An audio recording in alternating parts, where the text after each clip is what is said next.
जानते होंगे, कोई तो होगा इंसाफ वाला कहने वाला, बुलाया है, कोई तो होगा। ये जिनको बता रहे हैं कि उनकी डेथ हो गई है, क्या नाम था उनका? रईसुद्दीन नाम है उनका, रईसुद्दीन। मामला क्या था पूरा? मामला कुछ नहीं था, सिर्फ हंसी मजाक में ही इन्होंने छुरियां चलाई है। किसने चलाई है? मंचल के लड़कों ने, बड़े वाले ने। पड़ोस में रहते हैं हाँ, ये बराबर में है, ये बराबर वाला मकान है, यहाँ पे छुरियां चलाई गई हैं। यही मारा है, अपने दरवाजे के सामने ही मारा है मेरे ससुर को और मेरे शोहर को, यही मारा है मेरे शोहर को, इन लोगों ने यही मारा है। आपके क्या लगते थे वो? मेरे बाप है। आपके पिता वालिद थे आपके? हाँ, मेरे बाप है, मेरे भैया है, मेरे बाप के छुरी मारी है। तो आप लोग यहीं थे जब ये तमाम वारदात? जब मैं आई थी, जब लड़ाई हो गई थी, मेरे बाप के पेट में छुरी लगी हुई थी, खून निकला हुआ था, उन्हें हॉस्पिटल लेके गए जल्दी से। कितनी उम्र थी इनकी? उनकी 60 साल है, उनके 3 बाल डले, अभी ऑपरेशन हुआ था 3 महीने पहले। तो कोई पुरानी रंजिश थी, क्या मामला? इसकी रंजिश कुछ नहीं है, ऐसे खुद खाए रहता है। इसको हमारा हंसना बोलना अच्छा नहीं लगता, हम इससे रकबत नहीं रखते। इसकी यहाँ शादी हुई, हम इसकी शादी में भी नहीं बैठे, हमारा कोई इससे लेना देना नहीं है, ना हमारा ये रिश्तेदार है। ये अब आप क्या चाहती हैं? मैं ये चाहती हूँ कि जिस तरीके से मेरे ससुर को मारा गया, इसी तरीके से पूरा इंसाफ करे पुलिस। यहाँ की है, हमारी जितने भी मीडिया है, जो भी है, मैं उनसे ये चाहती हूँ कि मेरे ससुर से जिस तरीके से मेरे ससुर को मारा है, उस तरीके से उनके घर में भी हो। इस मकान में सील लगना चाहिए, इस गली से इसे निकालना चाहिए। ये इस गली से निकलेगा, इस गली से यहाँ से निकालो इसे, और इसके मकान में सील लगाई जाएगी। तो कोई पुरानी दुश्मनी थी? कुछ नहीं। और इसकी बीवी ने छुरी दिया, बहू ने ऊपर से टाइलें मारी है, बहू ने टाइलें औरतें भी मारी शामिल है इसमें? हाँ, औरतें शामिल है, औरतों ने टाइलें मारी है। किसी से भी मोहल्ले में पूछ लो तुम। तो अब आप क्या चाहती हैं? मैं ये चाहती हूँ कि इसकी बीवी भी पकड़ी जाए, इसकी बहू भी पकड़ी जाए, इस मकान में सील लगी जाए। और इसका लड़का हाँ, और इसके बड़े लड़के ने छुरी मारी है, उसको सजा, जेल हो और मौत की सजा। कल किस टाइम की वारदात है? कल ये 2:30 बजे की है, दिन में 1:30 बजे की है, 1:30 बजे की है, 1:30-2 बजे के आसपास में ये काम हुआ है, 1:30-2 बजे के आसपास में ये काम हुआ है। मैं ये चाहती हूँ कि जिसने मेरे ससुर को छुरी मारी है, उसको मौत होए और बाकी ये घर सील हो, सारे के सारे जेल में बंद हो। मैं ये चाह रही हूँ बस। एक बुजुर्ग इंसान पे छुरियां चलाई निहत्ते, वही तो कह रही हूँ। एक बुजुर्ग, आप लोग कैसे, कोई नहीं आया, आज आप लोग आए, कम से कम हमें इंसाफ दिलवाओगे। हम ये चाहते हैं कि आप लोग इंसाफ दो। सारे मोहल्ले वाले खड़े, एक बुजुर्ग पे छुरियां चला रहे, किसी ने भी नहीं बचाया, किसी ने भी बचाया। तो मैं बता दूं, रईसुद्दीन जिनकी उम्र लगभग 60 साल थी और कोई इतना बड़ा मामला नहीं था, और ये उनका घर है। हालांकि घटना ऐसी है कि रोंगटे खड़े कर देगी, क्योंकि छोटा मोटा मजाक कभी कभी इंसान की जान पर भी बन जाती है। मैं आपको दिखा दूं, यहाँ पर नजदीक में ही उनका घर है। तमाम लोग वो फरार हैं।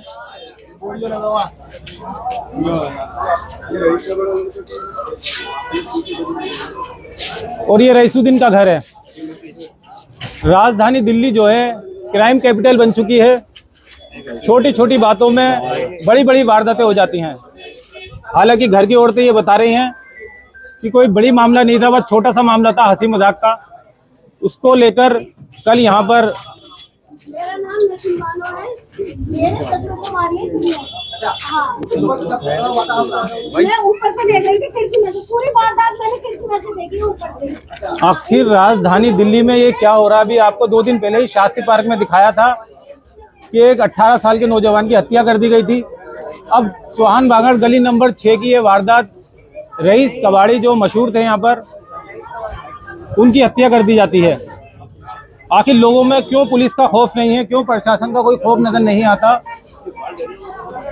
4 दिन नहीं गुजरते कोई ना कोई वारदात, कोई ना कोई घटना सामने आ जाती है। तो स्थानीय लोगों में भी एक दहशत का माहौल बन चुका है।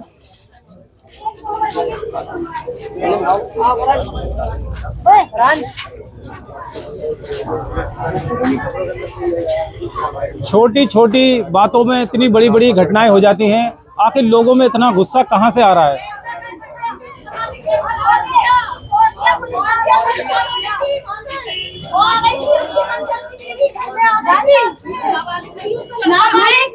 घर वालों का रो रो कर बुरा हाल है, आप देख सकते हैं। स्थानीय लोग यहाँ पर इकट्ठे हो, पुलिस प्रशासन भी मुस्तैदी से यहाँ पर मौजूद है, लेकिन हमें खुद जागरूक होना पड़ेगा। छोटी छोटी बातें और इतनी बड़ी बड़ी वारदातें दिल्ली पुलिस के लिए भी एक चुनौती बन चुकी है। राजधानी दिल्ली क्योंकि क्राइम कैपिटल बन चुकी है। नाम सैफुद्दीन। क्या नाम है आपका? मेरा नाम सैफुद्दीन है। तो मैं ये यही रहता हूँ गली ये मक्का इसके खजूर वाली मस्जिद के पास। ईद मुबारक। तो यहाँ जो वारदात हुई है, क्या मामला था ये?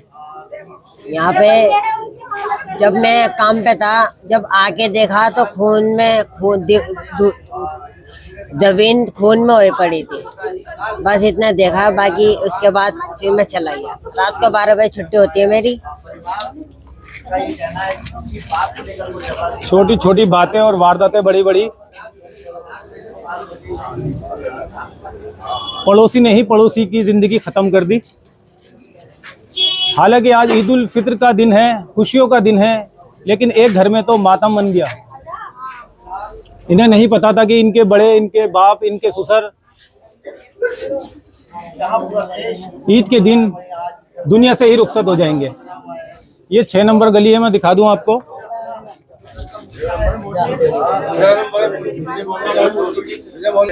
शुरुआत के बसे अच्छा, आप यहीं रहते हैं गली में? जी। जिनकी डेथ हुई है, क्या नाम था उनका? रईसुद्दीन। आदत वगैरह कैसी थी? लड़ाई झगड़े वाले थे? नहीं भाई, बढ़िया थे। इस मोहल्ले के जिम्मेदारों में थे, अच्छे खासे लोग थे, बड़े थे हमारे, बढ़िया थे। बचपन से देखा उन्हें अपने। 40-50 साल। बात इतनी बड़ी कैसे बन गई? बस पता नहीं है, तो जो मौके पे होगा उसे पता होगा क्यों बनी बात। बाकी उनमें कोई ऐसी बात नहीं थी कि वो लड़ने झगड़ने वाले आदमी ऐसे नहीं थे। जिसकी से ही मोहल्ले में पता करो और कोई इनके बारे में बताएगा, पूरी गली में देख रहे हो आप, इसी वजह से तो लगी वैसे। वो सबका ध्यान रखता था, आगे पीछे सबका, सबसे पूछता करता रहता था, सबका आते आते की इज्जत ही करता था, ऐसी बात नहीं। अब ये बता रही हैं कि महिलाओं ने भी हमला किया है। देखो मौके पे तो हम थे नहीं आने में, जो हम इस बात को कहते हैं महिलाओं ने, वो भी यहीं पर है, वही बचपन से यहीं पैदा हुआ, यहीं बड़ा हुआ, यही बच्चे जवान हुए उसके भी।